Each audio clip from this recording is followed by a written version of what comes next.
the copium is Asia CS is back, baby. Let's see if it's a pump and dump or if they're here for the long term. I've heard rumors about calendars for some of these TMs in Asia, so that's a good sign.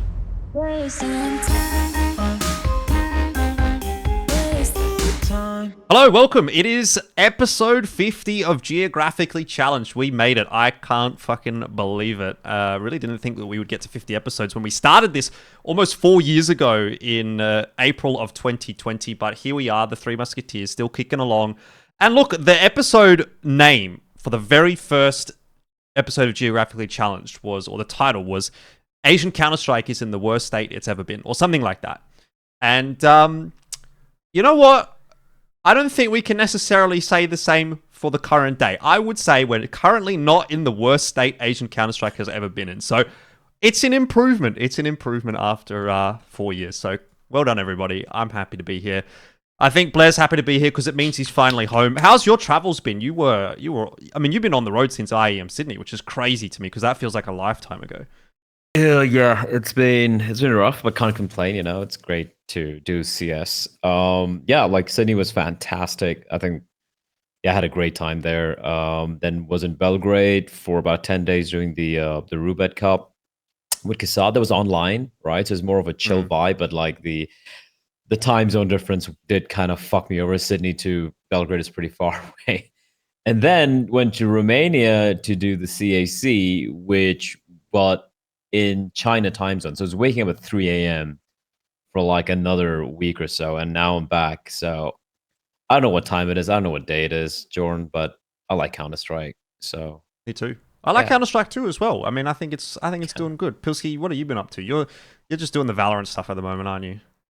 Not much. I've mostly been casting Counter-Strike. I just casted my last day ever of ANZ Champs after doing it for 13 seasons yesterday. Light a candle. So that's rest in peace. Light a candle. It's a bit of a bittersweet feeling, mixed emotions, but we'll see what comes next in that regard. But it's nice to see, Blair mentioning some of them, a lot of these big events that are happening our neck of the woods in the APAC region, mostly China, but a few popping up elsewhere as well. Yeah. I actually still have one more day of ANZ Champs next Monday. So after that, I'm done as well. That'll be 17 seasons for me. Eight years of my life. Basically, almost my entire Counter-Strike career has been in ANZ Champs in some way, shape, or form. So yeah, that's sad. But that's your longest relationship ever. That is actually, unironically, that is as well. Yeah. No, it's not mine. Oh, it's not his. That's it's not mine. There you go. Good riddance, though. That's all I'll say. Yeah. But let's talk about China. Let's talk about that because there's a lot going on in China at the moment. I think the biggest news, obviously, is the major has been announced now, as we've talked about before. We kind of knew that this was coming. It was kind of the worst kept secret in Counter-Strike. But Perfect World Major announced in Shanghai. I don't know if they've officially put out the dates for that one, but I heard Yanko mention on Talking Counter that it was like December next year. So that's actually really interesting to me because that's a little bit later in the year than what the majors normally have been. But I kind of like that low key, obviously, just as a capstone event for the year. But obviously, major in Shanghai on our time zone. What's not to love? Yeah. Also, the fact that any trepidations people might have had about a crowd turnout or people showing up for the major, I think it's been very much taken or alleviated, at least for the time being, because we saw the IEM China close qualifiers one, right? A small crowd, small arena, but it was packed. It was 500 people showing up in droves.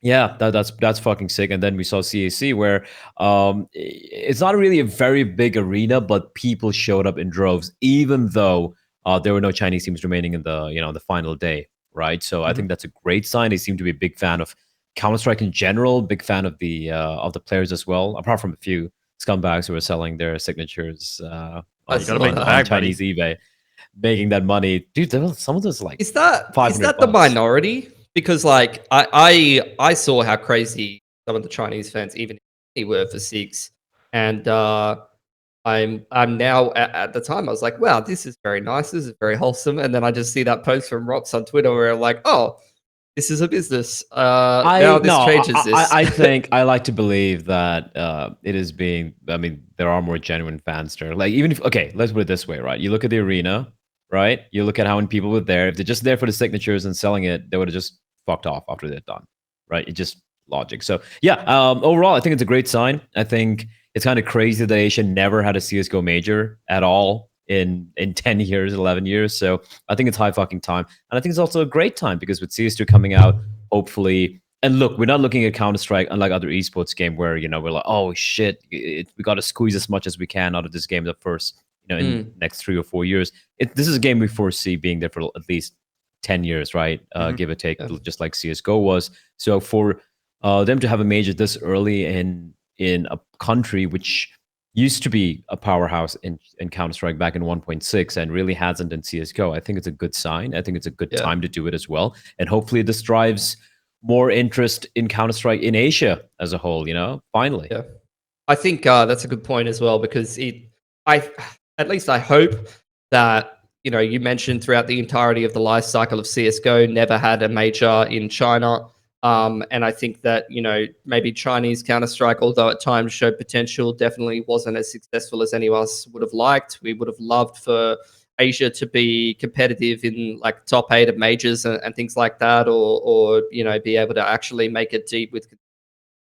And I think a side effect of that, the fact that they weren't competitive enough, is just due to the fact that there wasn't that presence of local tournaments. And if you go back to the 1.6 success of you know, Korean and Chinese teams, they did have these home soil events that they could actually play at and kind of get their foot in the door and help them to improve. And, you know, it wasn't always the best teams in attendance all of the time. And there would, you know, be a mix of European teams, and which European teams would come over would, you know, change up. But at least they were there. And I hope that early on in CS2, that means that there's a bit more of a genuine commitment to the Asian scene in general, and that's going to be not just an early on thing or a tokenistic thing, but going to be a commitment for, you know, the next 10 years to actually do something seriously with that, rather than, look, we had a one-off at the start and it didn't really lead to anything, and then we're back to EU centric kind of philosophy again.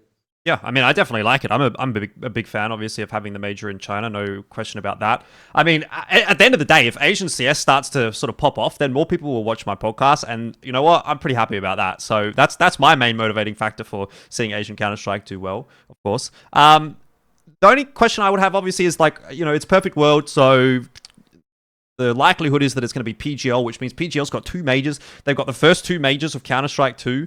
I mean, they just seem to get given like all the good ones. You know, they had that first one after COVID. They had, was it back-to-back the first 2 after COVID? I can't remember. Yes. Whatever it was. Antwerp so they get, okay, they get the first 2 after COVID. Then they get the first 2 of Counter-Strike 2. Mate, if you're ESL or you're Blast, or, you know, we hear rumors about Starlighter maybe wanting to come back as well. Like, you're just like, man, fucking hell, can someone give me a break? This is not fair. Plus, also the first one in Asia too. Like, there's a lot of big firsts. This is going to be, I think, this is going to be a big year for majors. And the thing is, like, for ESL, they did have Rio, but then we all know, like, you know, when it came to the finals, the crowd didn't show up and everything, which is unfortunate because I feel like ESL did a pretty good job. You go back to the group stage and everything. They had a crowd. The Na'Vi Furia game was probably one of the most unreal experiences I've had, you know, as a talent, being there in the crowd and just not able to hear anything because of how insane it was. But yeah, and then Blast got their Paris major, so it's not like they got hard done, right? But it is kind of crazy that PGL get to do the Copenhagen major, and then, well, to be fair, it is in partnership with Perfect World, right? It's not really a pure PGL major, I guess. Yeah. So yeah. Anyway, look, whatever. Still good. Can't complain. I'm not disappointed. We get to have a major in our time zone, which I think is fantastic. You know, I think that's going to be huge for all the fans, not only in like Asia, but also in ANZ. Man, we don't have to get up at bloody midnight to watch some fucking Counter-Strike for once. That's awesome. Dude, like all the EU guys just cribbing and crying. Oh my God, I guess it's a major I'm not going to watch. And I'm like, fuck off, dude. Yeah. Like, if you like CS, going to watch it. I've watched almost every major, even when it was at NA, like the E-League and MLG. I used to wake up and watch because we liked the fucking game. Like, you know, just shut the fuck up. Some of my most memorable moments of being an esports fan was watching like IEM Katowice and IEM Cologne when I just started getting into Counter-Strike, and I was up at like, you know, 3 a.m. in the morning with my friends on TeamSpeak, and we were betting like, you know, $2 fucking PP Bison skins or something, and we were like, let's go Fnatic! Fuck yeah! Fuck yeah, the boys! Anyway, yeah, look, moving on from the major discussion, while we're on the topic of China, obviously we need to talk a little bit about TAC. Look, I think it was overall a success. Have to say, it seemed like a pretty good production. I watched a fair bit of it. Didn't seem like there was too many issues. No, no major server issues. No massive tech delays. No nothing like that. Obviously pretty good show in general to be expected. Results were good, crowd was good, everything seemed to be pretty good. End of the day, no complaints from me, apart from the fact that none of the Asian teams really turned up, which was a little bit disappointing. But I mean, at least we got one good game between Linvision and Tyloo, as far as the Asia fans are concerned. But everything else was kind of a bit average. Classic good game. Also, by the way, go for it. It was a fucking classic game, and you know what? The same thing happened in the IEM China close call that I got to cast.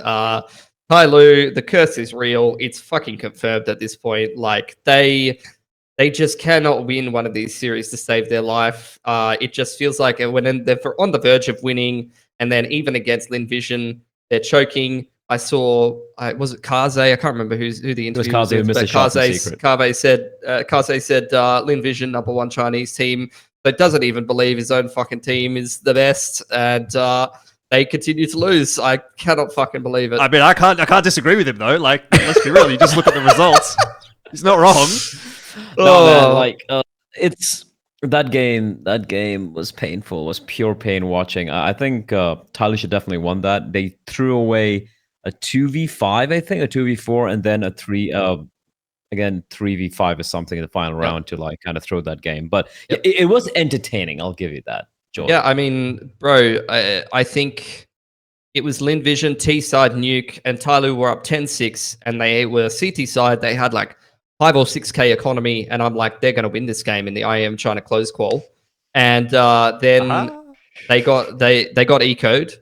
Oh no, they were on T-side actually, and they had crazy money. And I'm like, bro, you never do CT side comebacks. Like your economy will just get broken at some point. They're very low percentage, and then they fucking ran into an eco, they got eco'd, and I'm like, all right, maybe now that this might be a choke, and fucking lo and behold, they end up finding a way to lose an unlosable game.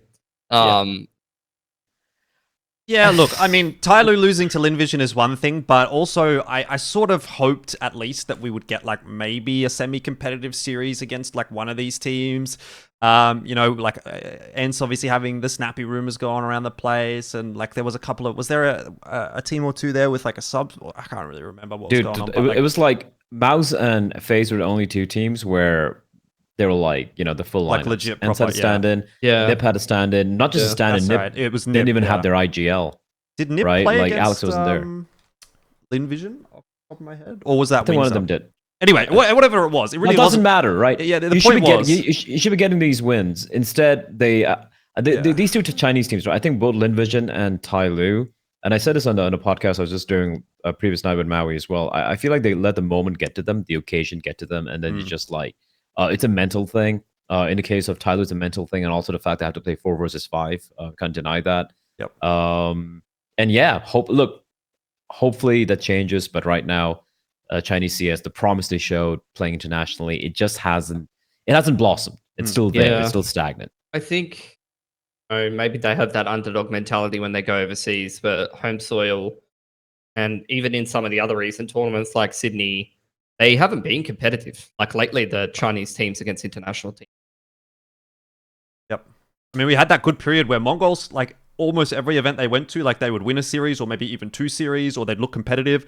And then there was like the Rare Atom win against Liquid at that Pro League, and then Linvision at the next Pro League were kind of like, there was at least something to say, like where they took a map off, was it a map off G2, or they took a map really close against G2 and they beat another team. It was like, it's kind of maybe getting there. And then like since IEM Sydney, I've kind of gone a bit more like, these results haven't quite been what I've hoped to see. I don't think Sydney necessarily counts, but I kind of wonder to myself if the issue really lies in the fact that CS2 is a new game and they're not getting good enough practice in Asia, whereas the EU teams are actually learning how to play the game at the highest level and learning what the meta is and learning exactly how to play like in current time, whereas the Asian teams probably can't get that same level of practice or probably can't play on that same level at the start of the game because they're, getting inconsistent practice.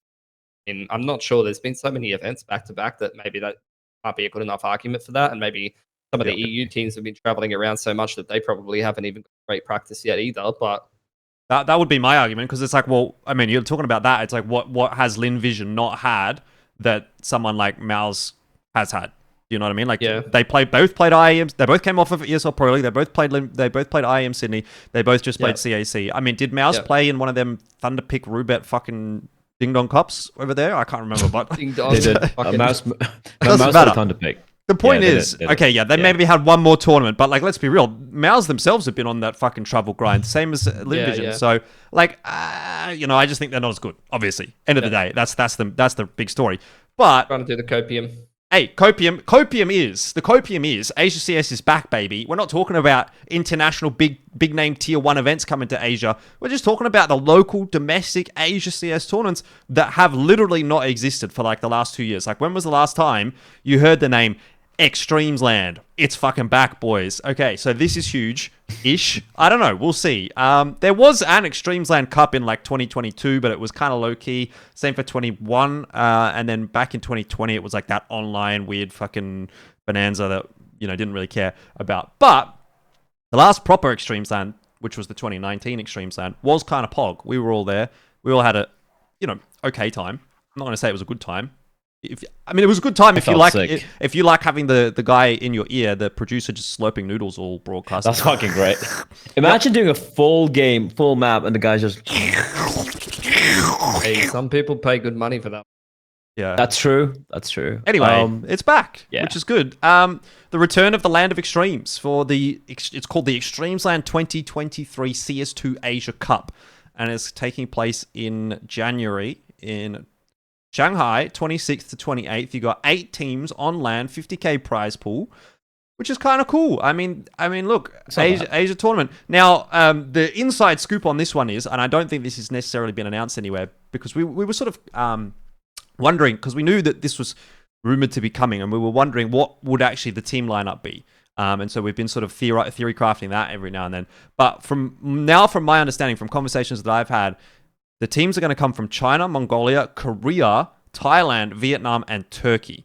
So no ANZ team, which already is a bit like, that's a bit of a shame. Would have liked to have seen at least Grayhound there.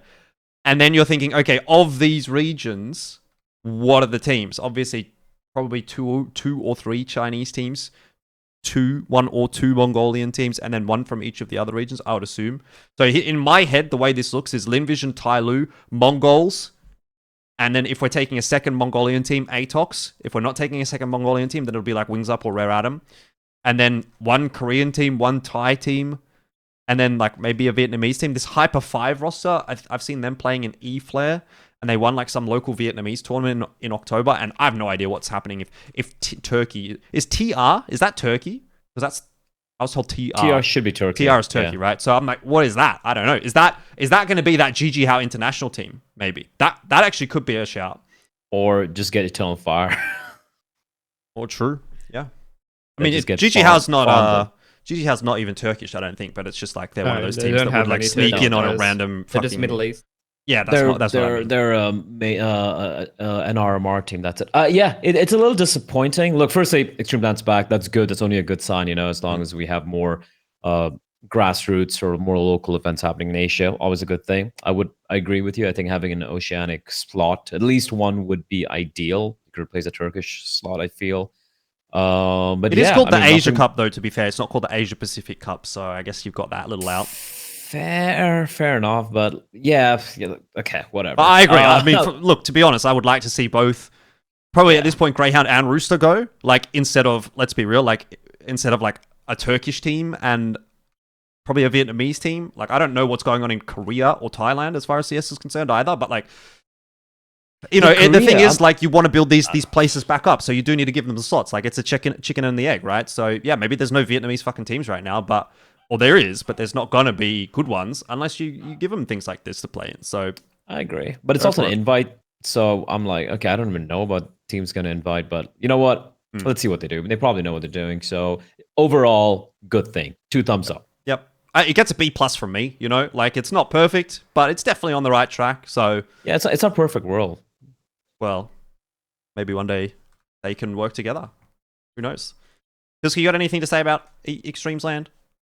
Should be a good tournament. Looking forward to seeing, obviously, some more Asian teams competing in the and events of that level is going to help some of the teams that are not necessarily like at the top of the region to try to motivate them because they're not qualifying or even patients for Asia. So I think it's really just down to what your goal is with something like EXTREMESLAND. Do you want to put on the best Asian event? Then you're trolling a little bit, inviting some of the countries that aren't active. You really should just be AU, CN, Mongolia, and then maybe 1 or 2 invites to somewhere else like Middle East or Yeah, but I don't think it's ever Southeast been Asia. that. I don't think EXTREMESLAND has It ever hasn't. been. We need to Yeah, it have hasn't. the best teams. We just want to have representation. Which is why I'm from saying everywhere. if you want to, if your goal is to support the Asian scene and have good representation for different countries, then I can see what rather they are. Yeah, I think that's good. And also, I don't know if you guys picked up on this, but I thought, at least based on the announcement, the way that they announced it, it was kind of like, this is like at the start, like this is supposed to be, I think this is technically supposed to be the 2023 EXTREMESLAND. And then in 2024, there's like, the 2023 EXTREMESLAND will be in January 2024. But there's also going to be like 2024 stuff happening. So whatever that looks like, I don't know. They did the same thing in 2022. Yeah. They had EXTREMESLAND 2021 in January or something, 2020.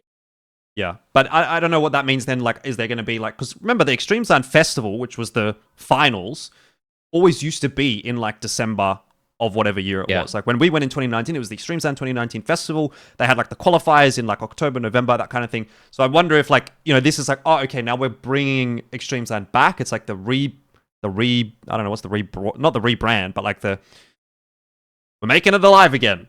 We're doing Jesus. Jesus is back, but it's EXTREMESLAND. The Pride of Asia. I think that's what they call it. EXTREMESLAND Pride of Asia or something like that. Anyway, the start of the January event is like, oh, we're back. And then they're going to have another thing in 2024 as well for EXTREMESLAND 2024. That's what I think will happen, but I don't know. Anyway, besides the point. We can move on because I am rambling. However, more good news. Eflare Counter-Strike 2. I don't know if you guys have heard about this. I'm sure you have.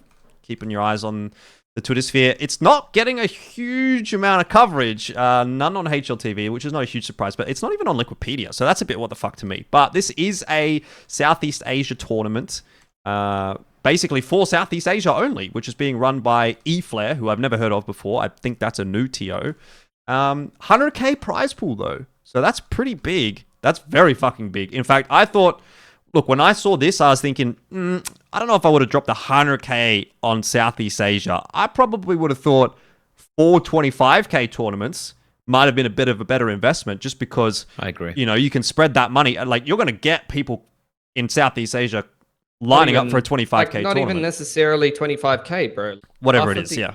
Like, I use Valorant as an example again. Like, some of the tournaments that are like regional tournaments for Southeast Asian countries, the prize pool is worse than like Australia or something.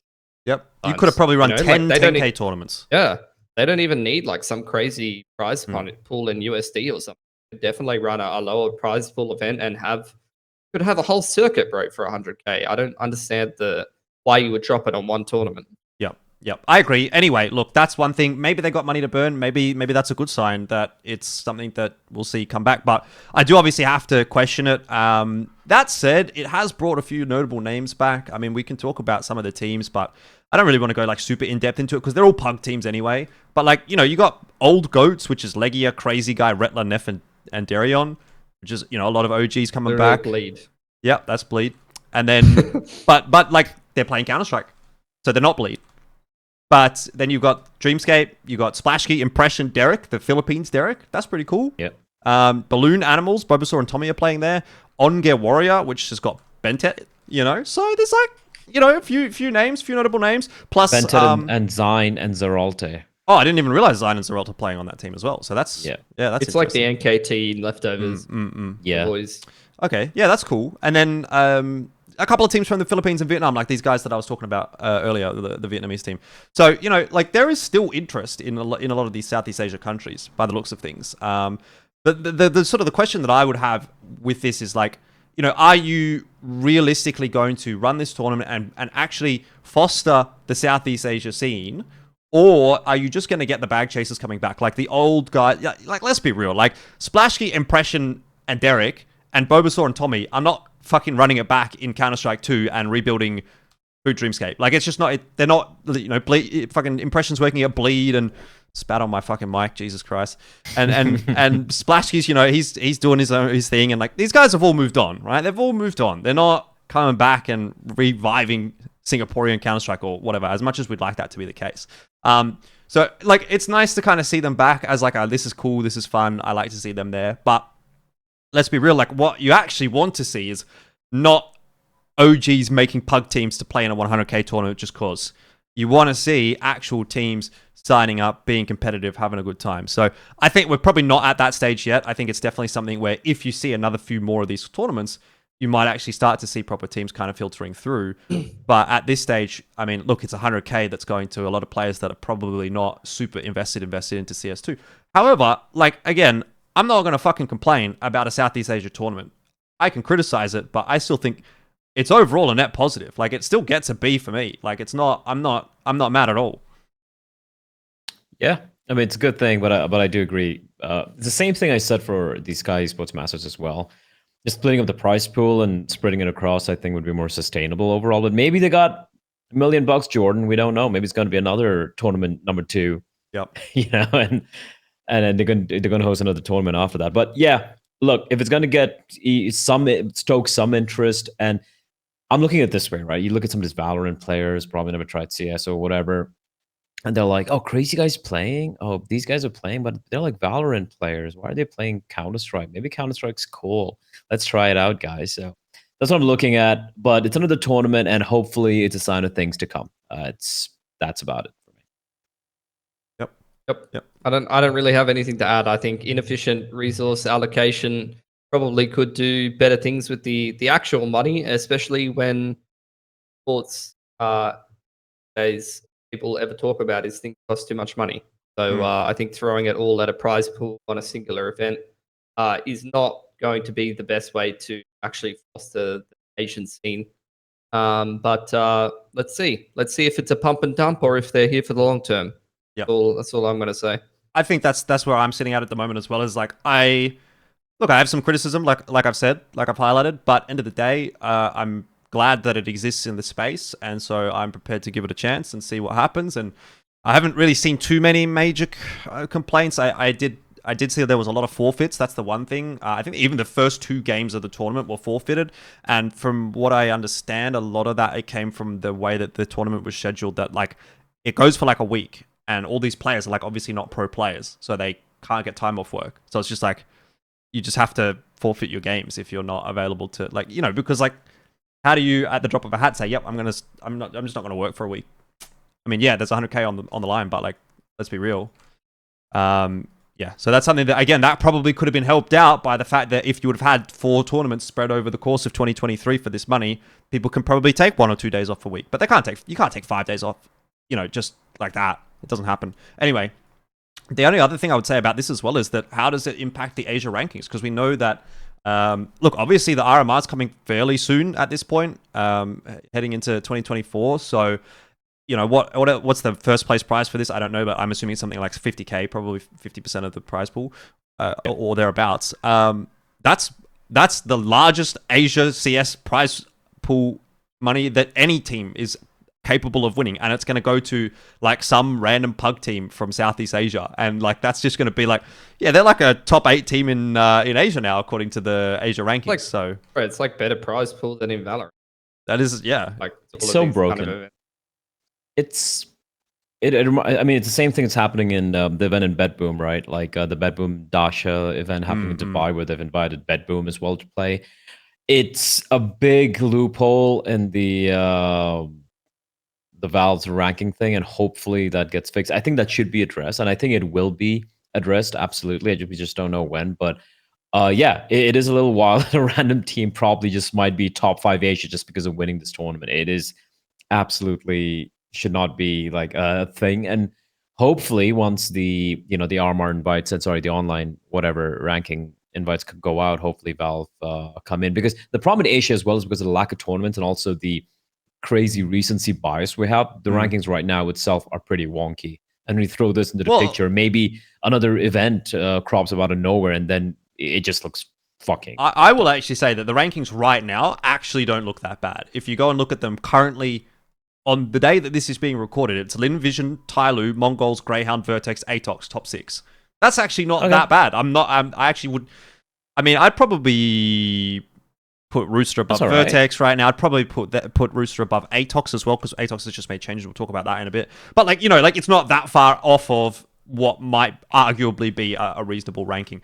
However, obviously by the time the minor or the RMR rolls around, that could be completely different. And this SEA tournament will come into play, the Skyesports Championship as well, like those kinds of things. eXTREMESLAND as well, potentially. Whatever the prize pool for that will play a factor in. So it could change. I kind of agree. But then again, like, we also don't know what the qualification is going to look like for the Asia RMR. It might be, okay, we're going to invite 2 Chinese teams, we're going to invite 2 Mongolian teams, we're going to invite 2 ANZ teams, and then there's going to be an SAA slot, and there's going to be a Middle East slot. And then it's like, okay, well, if there's one SEA slot and it goes to the team that won Eflare, that was the only 100k tournament in Southeast Asia, like, maybe I'm not mad about that, because like, what else is there really to judge off? You know what I mean? So like, we'll have to, I think, wait until we get to that point where the minor qualification system is announced, or there might even just be qualifiers. There might not even be invites for the first one. Like, so it's one of those things where it's like, it's good to keep an eye on, but it's probably not worth getting up in arms about just yet.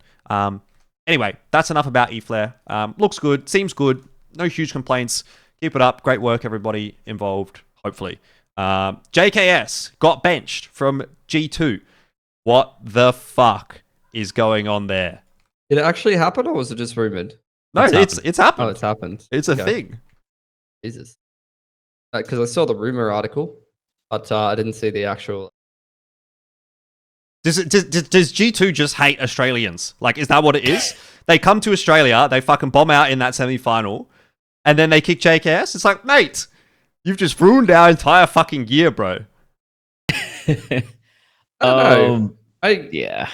I as an unbiased Australian, I don't know. There's just so many. It's such a competitive position on a roster like G2, right? And there's so many good players in Europe that could fill such a position. And at the end of the day, like, he was decent, like, in the team, but it's not like he was like insane or anything like that. He was obviously just a role player in an anchor position. Don't know what's happening inside of the team, or any of that kind of stuff. So it's really hard to say why it would happen, but at the same time, I'm not sure that he necessarily played like so amazingly that he's like uncuttable or something like that. And everyone's saying like, oh, what about Hooksy and all that shit? But it's like, it's not really the same situation. Like, you have to understand sometimes that, if you want to replace your IGL, it can be quite hard to like actually facilitate something like that. You got to try and think about, what the GM's thinking and what kind of moves actually can be made. It's going to be a lot easier to replace like an anchor player on your team or something than to find another IGL who's going to be a good fit for your team. That's reality. I'm just looking at the article on HLTV, and it says it's rumors, but it's like almost confirmed rumors. But let's take it in face value. Let's assume it is actually. It's like the Nico to Falcons though, or whatever. Yeah, it's a done deal. It's a done deal. And they're trying to get Nexa in now. That doesn't make sense. Like, if you're going to weigh pound for pound from a fragging and a role department, JK is just a better player, right? No matter what. So Nexa coming in, is it going to be like a whole change for the team? Are they getting Nexa as an IGL? In which case, they should be kicking Hooksy after this, right? And replacing him with another player. Maybe that is something they're planning on. But then again, I'm looking at the major as well, and you don't have much time here, buddy. It's like middle of November. The player picks coming up as well real quick after Blast.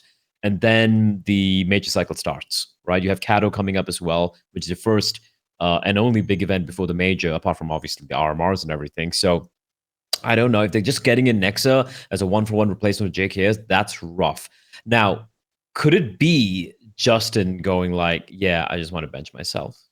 I thought about that, and I was thinking like, but then why would he do that? Is he fucking disenfranchised with the game? I don't know. I don't have a personal relationship with him, but like this entire Nico thing, we also don't know the what really happened, but obviously it is kind of obvious there were discussions with Nico potentially joining Falcons, right? I think that's kind of like an open, an easy assumption to make. So maybe that might have led to some internal conflict in the team, perhaps, right? People weren't feeling super comfortable there. They're like, if our star player is considering leaving the team and you come back, it's like a kind of a relationship, right? Something gets a little fucked. So maybe it was kind of mutual as well. We don't really know.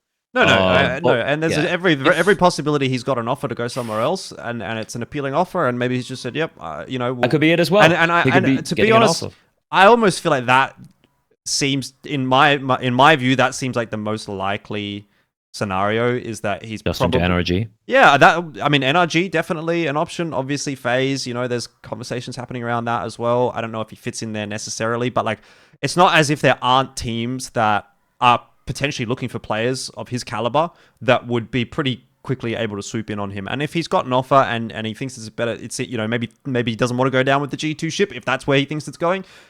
Fair enough. But my 2 cents is probably at this point, I would really be interested in waiting to see more details before making any like really serious comment, because I just feel like there's something else going on here that we don't know yet.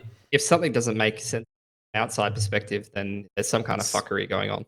It's a personal thing, something. Yeah, because it just doesn't make sense with the majors so close, right? It's CS2. Sure, you failed in Sydney, but that's okay, man. It's your first debut tournament in a brand new game. It definitely can't be because of the results, right? There are Blast coming up as well.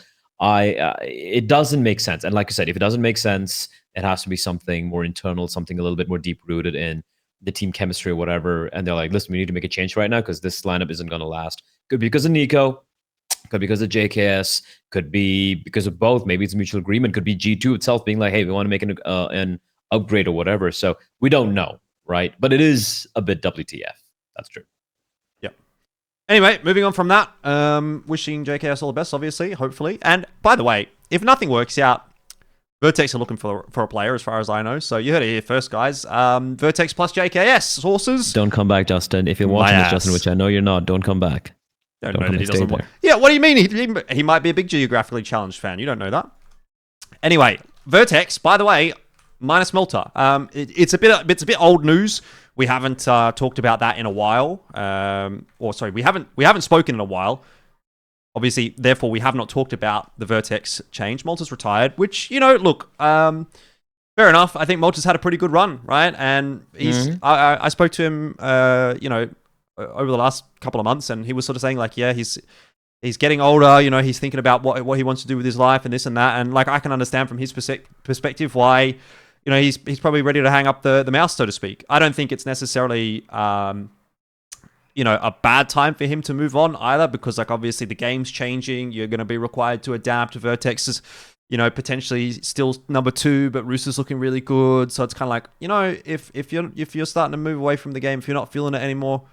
He's had a good fucking career. He's done more than 90% of ANZ players or 99% of ANZ players will ever do. So credit to him. And I think going out, quote unquote, on top, like I know it's not on top, obviously. That would have been going out while he was in Renegades. But, it's not as if he let his career just fucking go in the toilet and he stuck around for longer than he really should have. So, yeah, that's my 2 cents. Don't know who Vertex is going to replace him with. Valiant has been playing in the roster for a little bit, but I don't know if Vertex has been looking super crash hot in the last month or so, so I'm not sure that that's going to be a permanent replacement or what they're really up to at this point. But yeah.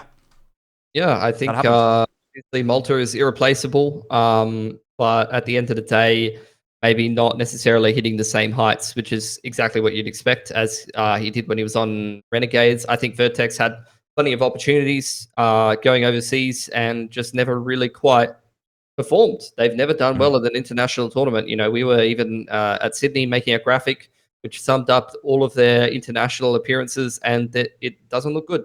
And Vertex now, after losing him domestically, they are not doing well. I think they probably should have beaten Rooster the last time they played them, but as it stands, I think they are 1-8 in head-to-head map score against Rooster. And Rooster has been slapping them in some of those maps, and some of them have been quite close.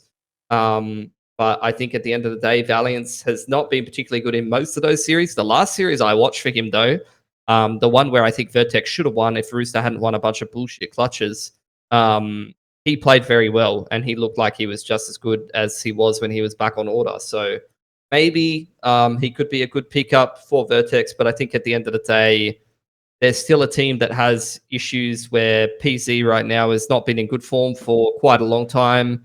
And statistically, Hazard and Addict are very strong riflers, but there needs to be something else for this Vertex team. And I see that it's not one of the topics that we were going to talk about, but if you're going to talk about Rooster changing a player, Vertex changing a player, Rooster also changed a player. Yes, that's true. ADK's gone out and they've picked up Rackem, who not many people will know outside of Oceania, but it's effectively if I was to explain this move, it's effectively the case of removing a more statistically weak supportive player in a team full of fraggers and putting another fucking fragger in. And legit, it's kind of banging. Like, they're a team right now. They're a team right now that, like, literally anyone can frag on any given map. They'll have like two players top fragging one map, and then the next map it's two different players top fragging, and they really don't look weak in terms of firepower on any position right now. So they're kind of low key a scary team. And Nettik is fucking insane at the moment. Like, the dude, go and look at his stats page. I've never seen so much fucking green in my life. And look, you can twist that however you want, but at the end of the day, Rooster's looking like a pretty scary team with this Rackem upgrade. And they actually have teed themselves up a game against Grayhound in Champs, and I've got my fucking eye on that game, bro. Because I'm kind of wondering, like, is this Rooster's time? Is 2024 going to be Rooster's year? Because I don't know, man. They have just so many fucking players that in CS2 look real damn scary. And I've been waiting. You know, I think like a lot of people have been waiting for Grayhound to get knocked off the top spot because they never lose, but there's some degree of complacency where, because they're not ever changing their roster, except for this next topic we're going to talk about, they don't need to make any changes. Well, that was where I was going to go with this. Also, just for what it's worth, by the way, MC has been telling me for the last 2 years that Rooster is going to be the #1 team in ANZ. Well, he fucking coaches them. Maybe he'll be right half the time because they can't even bother to get fucking 5 players to shot. If Rooster's playing like a tier 3 team in Australia, they don't even fucking bother to like get 5 players in the server. They're just like, yeah, whatever. Just like MC he's dropping above 1.0 rating in Tier 1 Counter-Strike in 2023. Can you believe it? What a fucking champion. Anyway, Counter-Strike? Tier 1 ANZ. Tier 1 ANZ. I think that. Okay. ANZ Counter-Strike. Let's just go with that. So, the Grayhound change. Erkast is back. And I say that in an interesting way because I'm a bit like, interesting change. Not sure about this one. Now, I will say, to preface this, I like Erkast. I think he's a great guy. I love seeing Erkast back in Grayhound as well, just from the storyline perspective. I'm not sure this is the coach that they need necessarily. However, it's better than no coach. I think it's actually definitely better than no coach. So, again, this is one of those where it's like, you know, I'm not 100% sure on this. I'm not 100% sold on this. But I'm willing to give it the time to see how it goes and make an informed opinion a little bit later on. I'm not a fan of this. Woolly's fucking chicken. Yeah, the boys. You know what? I thought I was going to be the one with the divisive opinion, Blair. But you know what? How I feel about this is I'm sick of more of the same. And this is more of the same. Just fucking recycling the same people. And despite the fact that you're stagnant and not really performing internationally, we are still working through the same echo chamber, the same combination of players. Yes. And it just doesn't make me excited. I'd love to be like that biased Australian supporter, and that's why you have Jordan here. Yeah, exactly. I mean, I'm probably one of the furthest things from that, by the way, for what it's worth. But I want Grayhound to succeed, and they do have some players who definitely have talent and potential, but they're having their careers. It feels like their careers are being wasted.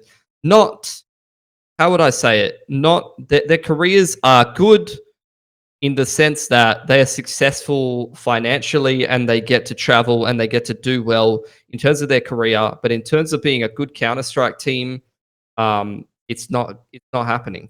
Like it's not getting the, I'm you know, sorry, not, they're just not. You're They're not not getting very the good Voxy internationally. vibes, They're not. Yeah. I mean, go back And to I don't see that changing. Go back to the episode we did with Inns, right? Where he's like, yeah, we're struggling finding a coach that we can respect and everything. He said that. Yeah. And they've been spending so long trying to find a coach. And then now you just go back to, look, again, Erky, I love the guy. He's a sweetheart. I think he was a great player when he was playing back then, with Dexter and everything. Also love the introduction video. It was fucking great. It was funny. But that's it, right? You're going back to your comfort zone. You're going back to a pal, a buddy. I'm like, hey, man, good job, guys. Oh, that's unlucky. Fuck it, let's go grab a beer. Like, that's not what they need. This is a team, like you said, I 100% agree. They have some very talented individuals right there. And sure, they feel they're in a comfortable position. But Inns himself said, we don't want to be complacent. We're not happy with this. We want to do more. If you want to do more, you need someone who can push you to do more. And I don't think Erkast is that person. I think it's too close. I think the relationship between, firstly, finding a good coach is really hard. But you need a coach who you not only respect, but also who you're really going to listen to. And there needs to be that delineation, that line between your coach and your friend, right? And this just isn't going to work out. And sure, Erkast, he has some bit of experience and everything, but what's he been doing for the past few years? He's been playing in that NKT team, not doing much, not being really exposed, playing in the current meta when it comes to EU CS, and everyone can watch demos. That's different from actually having experience playing against some of the teams there, right? So this, for me, it's a waste of time. It's not even any further progress. They might feel better about themselves. They might have a guy behind them to give them yeah, boys, let's go. But that's not what you need as a team right now. And sure, there are times where I look at their their body language when the games aren't really going their way. And yeah, sure, sometimes it does seem a little grim when even Ali's a little quiet and no one's really talking and shit. And their Erkast might at least chip in with some positive energy.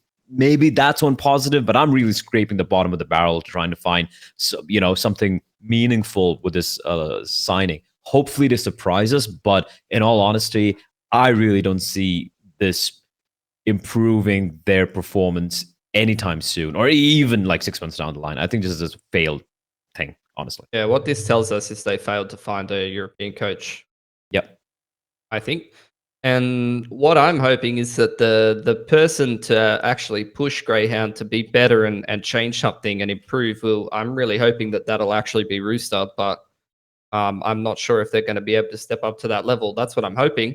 But I wish Rooster had a coach so that Grayhound could probably buy him. But I think Rooster is a different issue, to be honest. I think Rooster is it's so stupid. I don't know if those players are necessarily coachable. Is the thing, except for the god MC, obviously. Although I'm pretty sure I would put money on the arrangement between Rooster and MC being MC showing them little videos of, oh, guys, look that I saw, and then Chell will go, all right, I'll fucking throw that. I'll throw all the smokes myself. Yeah. MC's literally me 3 smokes and prepared 5 all flashes. of the fucking all of the juice for Chelios, and he's just fucking drinking that shit. It's just that the juice blender. You know what I think? If Chell could clone himself and make himself the coach of the team, he would probably do that, because I think he would make himself all 6 players, including coach and manager. Team Chelios. That's the kind of person that Chelios is. He would. Nettik literally has a fucking 1.6 rating or something at the moment. He would replace him in a second. I fucking firmly believe that. He's like, I'm fucking better than this guy. I really do, dude. I really do want to have a reality show sort of thing, where we get different coaches coming in and trying to coach this team for different events. It would be fucking good TV, I'll tell you that. Also, I reckon another idea there would be, you just get some random people to come in and play as the 5th player in any random game, because they always need a 5th player for some reason. So that's the other angle. It's not only do you get a random coach, but it's also, try out your, what is that called? What's that show called? It's like the undercover boss or something, like undercover sub.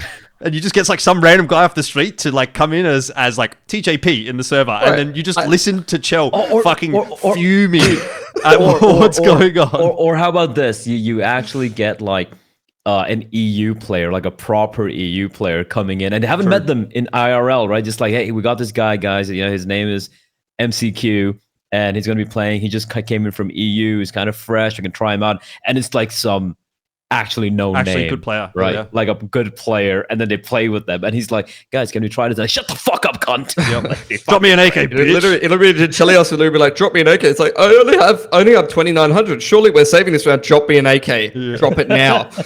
Drop me an AK and buy a flash. All right, we better move on. We're spending a lot of time on that topic. So look, let's go. We've got a lot to talk about because there's been let's speed. Quite a bit, JieJieHao International has been announced as well. We've got Keen, Davkos, Mini, Issa, and Savage, AU Savage coming in with a classic JieJieHao move. Okay, building a team to try to take advantage of the Asia RMR. How do we see this one going? My 2 cents. I think they can qualify for the Asia RMR, but I don't think they're going to do shit there. I don't think they're going to win there. Yeah, 100% no. It's a classic. It's very interesting to see Savage there. That was unexpected. Issa coming back from 2 years playing Valorant. I don't know if it necessarily actually is anything to do with it, but for what it's worth, JieJieHao are picking up Australian players for Valorant as well. They've had multiple players. They picked up Dragon for a bit, I think. And now I think they might even have Lou at the moment in Valorant. So maybe that's the thing. They're looking Australian or talent pool. Okay. Farming up all right players. I mean, this team, all right, I'll just kind of we all know why they've been made. It's just for the Asian RMR. They're going to try and qualify for that. They're going to try and, make it out to the major. It's not going to happen, and that's that. Yeah, I mean, look, I don't hate it if I'm Savage. I think it's a step up actually for him. Get a bit of international experience, have a crack overseas, still a young guy, see what happens. I mean, look, the teams that he was playing on so far haven't had a chance really of making it to the Asia RMR.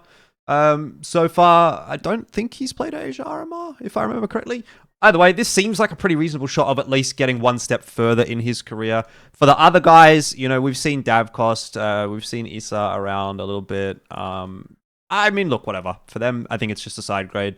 I don't see too much coming from this team beyond whatever they can do at the Asia RMR that's upcoming, if they can make it there.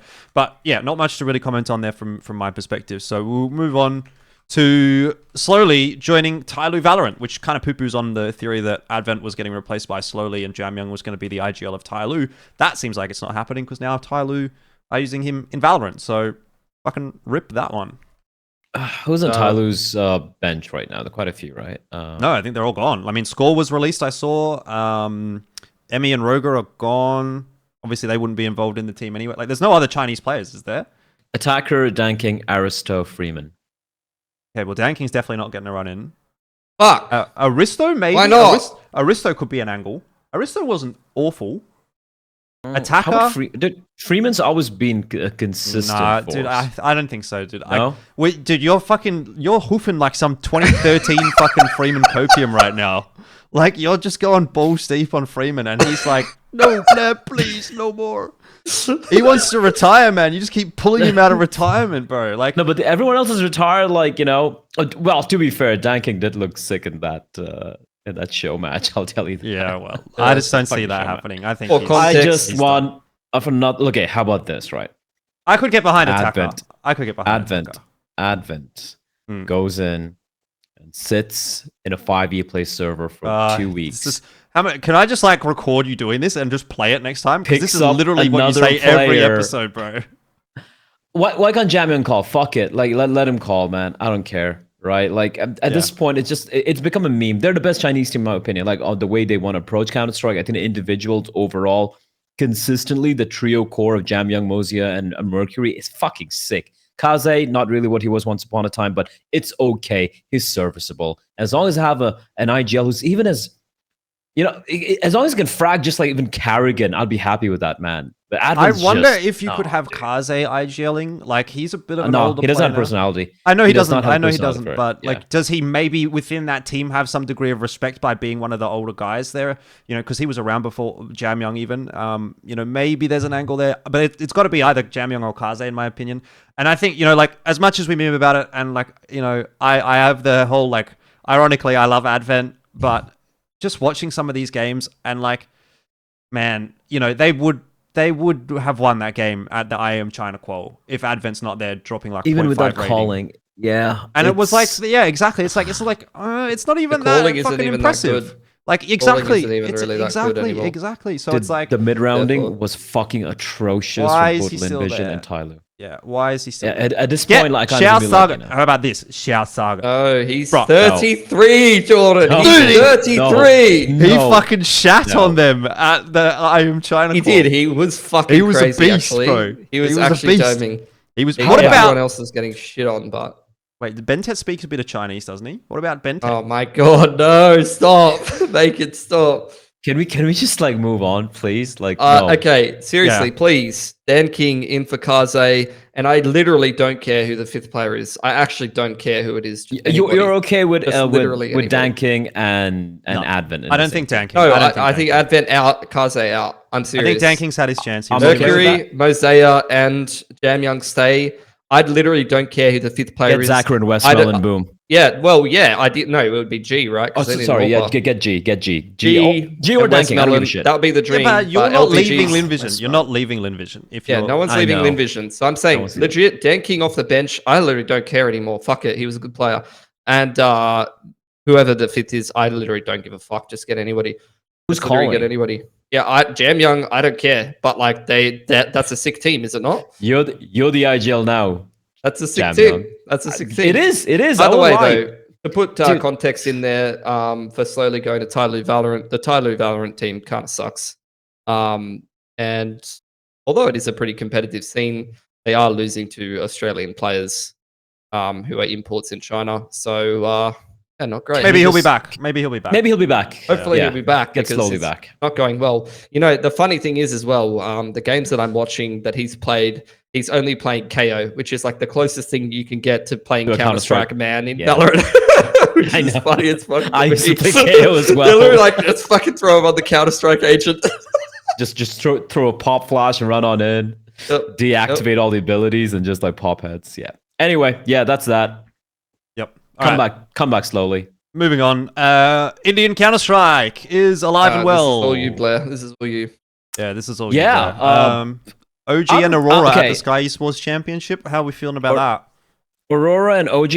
Firstly, I think I liked watching Aurora. I did the Rubat event, online event. I think they played very solid CS overall. I think they're shoe-in heavy, and I mean massive favorites at this event, honestly. I was actually surprised Skyesports are doing another event so quickly, because they had that Indian event more recently, right? I thought they would kind of do more of a Indian SC or Indian Asian event first, and then start going for the EU. But they're shooting for the stars, and OG have qualified as well. Although they will be coming, I guess, with a stand-in or a new player because they just benched Fasher. Look, it's going to also be happening in Mumbai. Look, the event happened, right? Skyesports did take place. I was there with Dinko. That's and there were a few events. There were a few issues. With the event overall, but there were quite a few good things as well. Firstly, barely any technical issues whatsoever. That's a good thing.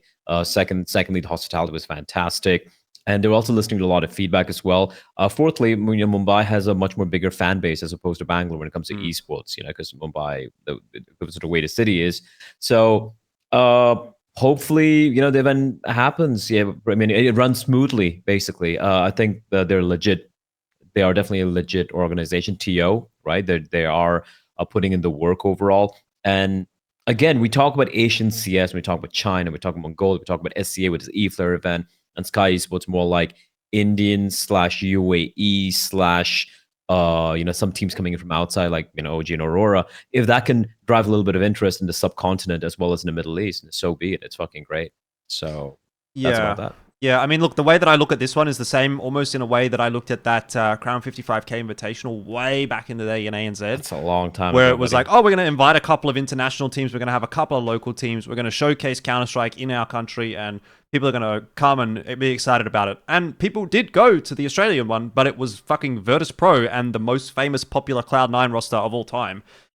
Whereas for this, you've got OG, which is a team like, let's be real, like probably 90% of people don't give a fuck about this OG roster.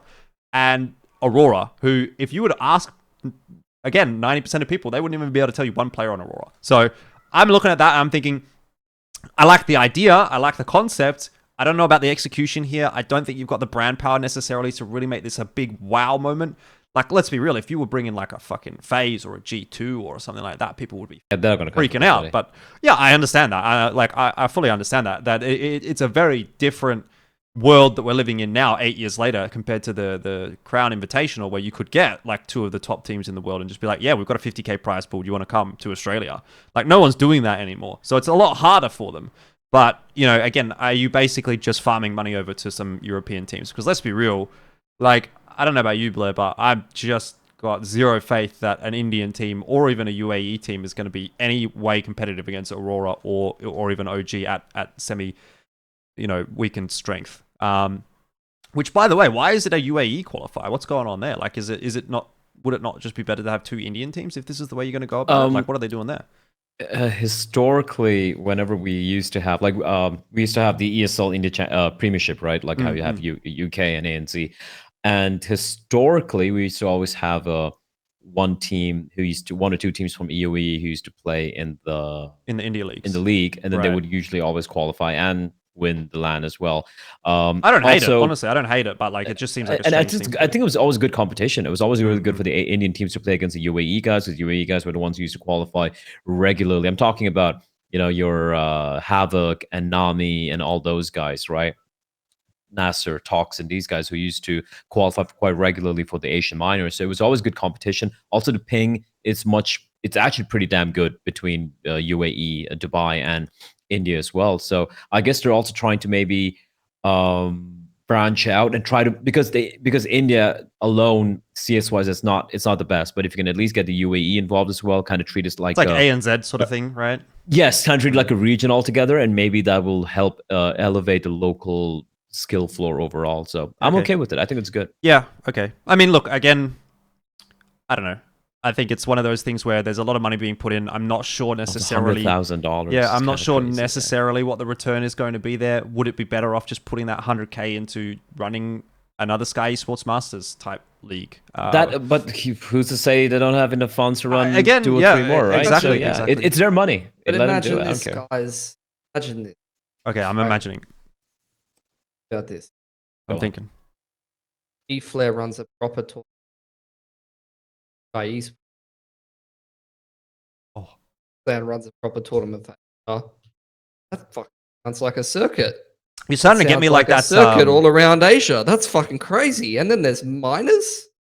Fucking hell. And it's perfect world. Oh shit. Hey, maybe it'll happen. Maybe this is all just... Imagine all of that coming together and actually, like, that might actually something. Mate, all this right now, all of what we're talking about right now is all the 2023 version of all of this stuff. It's Skyesports 23, it's Eflare 2023, it's eXTREMESLAND 2023. We don't know what they're going to bring in 2024. You might be onto something, Pilski. You might be. Imagine if we all just used our resources better and made like a circuit, and they all benefited from each other. I've heard rumors about calendars for some of these TOs in Asia, so that's a good sign. Yep. It's not just a one-off thing. They're planning an entire thing for the next year. So look, any event is good. Now we might question how they want to allocate the resources, but that's up to them end of the day, right? And as long as events are happening, as long as the teams are getting to play, as long as, you know, CS survives in Asia, that's great. Yep. I'm happy with it. And what I will say is I really like the fact that these are endemic Asia tournament operators, not European global big motherfuckers coming in and just running their token little tournament and not really caring. Like Skyesports are invested in seeing Asian Counter-Strike, or Indian Counter-Strike rather, succeed. Presumably Eflare is invested in seeing Southeast Asia succeed, and eXTREMESLAND, although they are somewhat China-focused with this event and will be presumably for the future, are also a very good endemic tournament operator. Like, they've actually, I would say right now, of the ones that are around, eXTREMESLAND is like the best endemic tournament operator in Asia. I mean, chuck a Mesa tournament in there or something. Chuck a, Yeah, Misa's doing great work in Mongolia, absolutely. Mongolia tournament, chuck a bloody DreamHack Melbourne. There's Perfect Worlds doing work in China as well. This is in the dream scenario. So that is a circuit all around Asia. You kind of just need to see, that Southeast Endemic Asia TOs pick back up a little bit, really, and I think we're in a good spot. And maybe look, I know we're probably not getting Korea back. Let's be real, but like if you even had like some small levels of interest in Korea, 1 or 2 teams, like that's great. But wishful thinking. We'll see what happens in 2024. Future's looking bright though. That's my main takeaway. Unless your name is Yami or Cool4st, because they have been moved to the transfer list from Atox. So not sure what's going on there. Yeah, that's as of like yesterday. I saw on Instagram.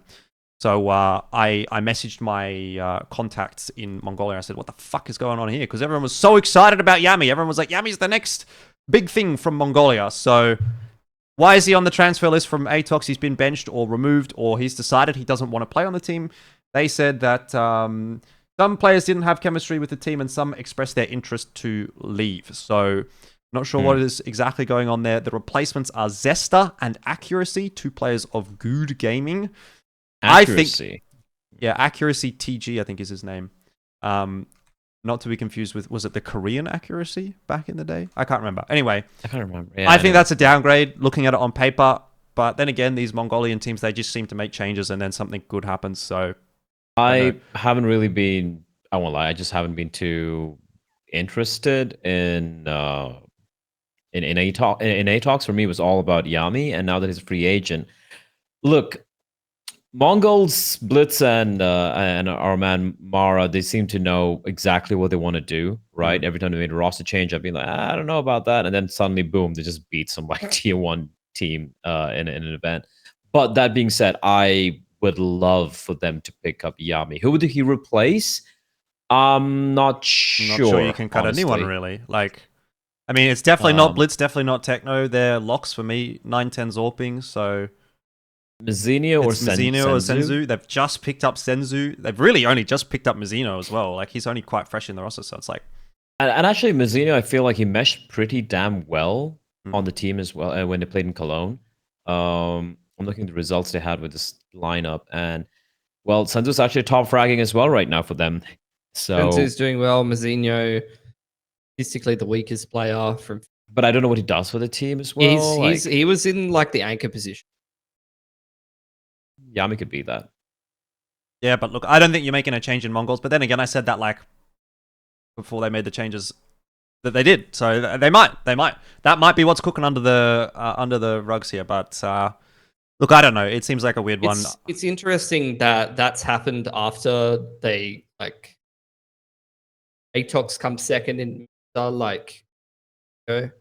versus Mongols, and they even took a map off of them. It's pretty decent series. A couple of competitive maps. They got double digits on 2 maps and then took a map off of them. They only got slapped on 1 map, and they make 2 changes straight after that. The thing is, like, what's crazy about it to me is like, if the minor doesn't change, that Atox team is a shoo-in to go to the Asia RMR. Like, they would be the second best Mongolian team right now, hands down. And if Mongolia gets another 2 slots, which by rights they probably should, like, that would be that team. So it's like, why are you really fucking with that team at this point? At least before the minor. Like, I can see them probably saying, we're probably not going to qualify for the major with this team when you think about Tyloo, Linvision, Mongols, Grayhound existing. But it's your best shot, I would have thought. But maybe they're just not vibing it. I guess the team didn't seem to work out. We don't know behind the scenes. We're not that in with the Mongolian scene, so I guess we'll have to see how it works out. But yeah, I don't know. I mean, maybe they want to go to Huns. Maybe they want to go to Huns and play with Score. The Huns took 4th behind Eruption and Atox and Mongols, obviously. But then again, you look at that and I'm like... a 4-team tournament. No, 8-team tournament. It was an 8-team tournament. Oh, it was 8-team. Yeah. All right, cool. I don't know why you would want to do that, though, if you're the team coming second. It's like, why as Yami and Cool4st there are you going, yeah, I want to be on a different team? You're literally second. Unless you're going to Mongols. Like... Anyway. But I don't think... I think Mongols operate differently. I think they know they're the best, and they're like, yeah, we're not going to rely on... If your team has Blitz, you're the best in Mongolia. That's like pretty simple. Yeah. I like Techno too. I wish you could clone Blitz and teach him Mandarin and push him into Tyloo as well. It'd be fucking great. Oh man, we've got some really good ideas about who could IGL Tyloo in this episode. Yeah. But overall, yeah, I mean, Shouts out, Yami being a free agent is exciting. But knowing what's happened in Mongolia, he's just probably going to join another mediocre team, which is sad. Yep. Yeah. They'll do a roster change. They'll do a roster shuffle. There's plenty of players going around. Like, I'm even looking at some of those guys in Eruption. Some of those guys are pretty decent. Like, I swear to God, I look at series that guy plays and like has some like 1.3 rating, or like when they're losing or when they're winning. Like, there's definitely plenty of players going around. Classic Mongol shuffle. Mongolia shuffle. Mesa tournament and them options. Yep. All right. Moving on. Guam servers are back for the LPL X1 code tournament, whatever that's called. I can't remember. I don't have it off the top of my head. But LPL, the Australian, or rather New Zealand, I should say, tournament operator is in cahoots, let's say, with One Code. And One Code is the company that runs the Guam servers. And they've announced a grassroots event that is starting in a couple of weeks. So by the time this episode airs, I think you still will have time to sign up if you are a grassroots team. You know, it's not, I think the idea is it's not necessarily aimed at the pros, which I think is actually a good way of going about this. We know that there was a bit of a struggle when the last Guam launch event happened, and it was a bit like, all right, well, that's killed that idea for a couple of years. They've been working in the background, apparently, over the last couple of years to make it better. I don't know anything about how that works. I'm not a tech guy, but that's what they've said. And they're kind of slowly entering the market, which I think is a bit of a better way of doing it. And, you know, see how it goes with these grassroots tournaments. The idea, as I understand it, is to have ANZ players and teams competing against Asia. And as of today, I think they have 15 signups for that from all over. So it's going to be a good stress test. As far, you know, am I skeptical? Probably still a little bit skeptical based on what happened last time. But anecdotally, I did jump on one of the servers that they were running, ran around, shot some bots. It didn't feel too bad. I think the biggest problem with the last Guam server was not necessarily the latency, but it was a little bit janky just in terms of the inconsistency. The ping was going up and down, and you had variance and this kind of lag and stuff, and it was just unplayable. But it didn't seem to have any of that. But again, you know, I was just going around shooting bots in a fucking deathmatch. So, and also I'm not a pro player, so I can't really say, but I'm tentatively positive again about this. Like, this is one of those things where it's kind of, again, like, they're cooking. Let's see what they cook. If they can cook something good, I'm prepared to eat it. But yeah, I want a taste test first, and maybe I'll, you know, chuck some salt on the top. Yeah, the taste test. It was not great. Yep. Definitely remember watching stream of some players trying to play that event, and quite humorous. They were kind of, yeah, like, well, not only were the servers kind of fucked, but also they were really thrown under the bus by the TO, who had no fucking clue what they were doing. That one, that episode that we recorded after that one was one of my favorite episodes of all time, when I got to describe the fucking buy situation to you guys, and it was just like, you just lost your shit. I was like, this was not good. So LPL, for what it's worth, I will say they've been running a lot of Counter-Strike, and, you know, people have their grievances with these guys, but they generally do an acceptable job. In comparison to using a tournament operator that's never run Counter-Strike before, I think that's a good move. Overall, there are positive signs in my opinion. It's just whether or not this is going to be a thing. The only issue I can see maybe is, from my understanding, the ping in Counter-Strike 2 is a little bit, like, if you have high ping, it's a little bit worse in CS2 than what it was in Go. So that could kind of poo-poo the idea, but we have to wait and see. That's it. Yep. All right, last topic. It is a viewer question from Doggers19. Genuine question for the next pod. Do you think the calendar can still hold DreamHack Melbourne and IEM Sid in the same calendar year, or do they only give us Sydney? I think my thoughts is that it's going to be. I mean, I was looking at the fact that there's no event in the Americas for the IEM calendar. So if it's going to be anything, it's going to be DreamHack, not IEM. Yep. Yeah. I would say it's probably going to be a Rio or a South America IEM and IEM fall. I don't expect that we're getting IEM Sydney back in 2024. I would like to say that we'll get ESL Challenger back at DreamHack Melbourne. Again, by the way, DreamHack Melbourne is not even announced. If that's a thing, it's not been announced. So not only do you first of all have to say, yes, DreamHack Melbourne is coming back, then also you have to say ESL Challenger is coming back. which may also not necessarily happen. It's two things. And then, the real question is, I think the real question that he has is, can the calendar kind of support two ANZ events?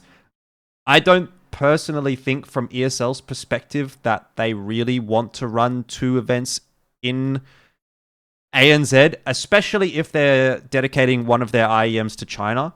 Like, I think here's the way I see it going. 1 year, you run ESL Challenger at DreamHack Melbourne, and in that year, you're running IEM China, and in the other year, you're running IEM Sydney, and you're probably running an ESL Challenger somewhere in Asia. That would be a good alternative, I think, because then you have one of these events that kind of keeps the ANZ fans going, but you're not oversaturating it. I think if you would run ESL Challenger Melbourne and IEM Sydney back to back to back to back for like 5 years, yeah, people are not going to, there's not going to be as much interest because it's going to be not oversaturated per se, but it's going to be not like, oh, holy shit, IEM Sydney's back. I think if you would run IEM Sydney every 2 years, you would be fucking packing the house out. But if you would do it every year and have ESL Challenger Melbourne, is the appetite there? I mean, at the moment, yes, but in the long term, I'm not sure. I feel like Sydney would still get packed. Sydney would still go, for sure. For Challenger, I think it's more about like, for the CS aficionados, like, you know what I mean? Like the proper CS fans, which is quite a handful as well. And also, when does DreamHack Melbourne happen again? It's usually April. Okay. Last year it was in April. Sorry, this year it was in April. Last year it was in the second slot, which was like would have clashed with IEM Sydney. So they moved it to April, and then they had IEM Sydney in October. We had both this year. Next year, if DreamHack Melbourne happens again, if ESL Challenger happens again, it will be in April. My understanding. Okay. I agree with you. I think I don't think ESL necessarily have the resources to do it. Well, what would be cool is if like some other TO decides to do it, but then no other TO have the resources that ESL do, right? So it's just an unfortunate thing. But yeah, I like the proposal we had there with the alternating between China and whatnot. But here's the thing, right?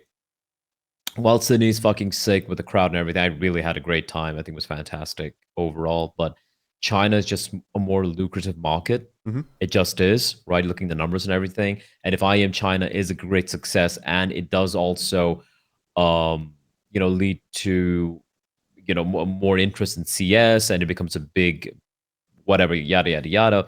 It's also so much cheaper than Sydney, like just so much more cheaper, right? So it would, if I was the guy in charge of like making decisions in ESL, and if IEM China really pops off, I'd be like, and I had to choose in Sydney and China from a business standpoint, it would have to be China, right? You're just looking at the potential growth, the amount of new potential players coming out there, the sponsorship, et cetera, et cetera, et cetera. There's more money involved as well. There's also lesser expenditure. So it sucks because I fucking love IEM Sydney. It's fucking great. But if IEM China becomes a thing going forward, like a yearly thing, like how you have, Dallas, right? There's always an Americas thing. Right now, it seemingly looks like there's always going to be South American thing as well. There might just be, a permanent Asia thing happening. And maybe once in a while we get a Sydney, but I don't think Sydney every year or even every couple of years is that viable if China just decides to pop off next year. Yeah. I think the best we can hope for is an IEM Sydney every 2 years. And if we would get that, I think we should be happy with that. Then, the odd DreamHack Melbourne with an ESL Challenger, on maybe the years where your IEM Sydney is not happy. That would be, I would be not mad about that. Personally, I think that would be a good compromise. But obviously, what do we know? We're just three talking heads here on Geographically Challenged. But you guys have watched us for 50 episodes, so at least we're achieving something. So there you go. Thank 50, you guys. That's wild. Dude. Yeah, thank you guys for 50 episodes, both of you, because obviously it's a pretty big investment from all of us, actually. 3.5 years, 50 episodes. Yep. That's but for what it's worth, you guys haven't actually rocked up to every episode like me. But we'll be there a majority of them, right? Yeah. Surely. I mean, look, I don't know. I'd say Bleh, you've probably missed 10. Maybe Pilly's missed 5, if that, actually. So, that's not terrible. We've had a good run. We've had a pretty good run. This is, by the way, for anyone watching, the last episode of the year, because I'm going to be in China for the next 3 weeks, and then it's going to be Christmas. But also, I don't even think there's really going to be that much more going on when it comes to Asia CS. Like, everything's kind of winding down for the year anyway. So you won't be hearing from us until early next year. But we'll be back. We'll be back next year because Asia CS is looking good. It's looking good. We've got the RMR to talk about early next year. Lots of happenings, obviously eXTREMESLAND and that kind of thing. So, yeah, looking forward to it. It's going to be fantastic. Obviously, wish everyone a happy holidays. Merry Christmas, if that's what you do. If it's not what you do, whatever you do, have a good one. And buymeacoffee.com/Elfishguy. Christmas present. Iros next year, you cunts. That's right. Yeah. See ya.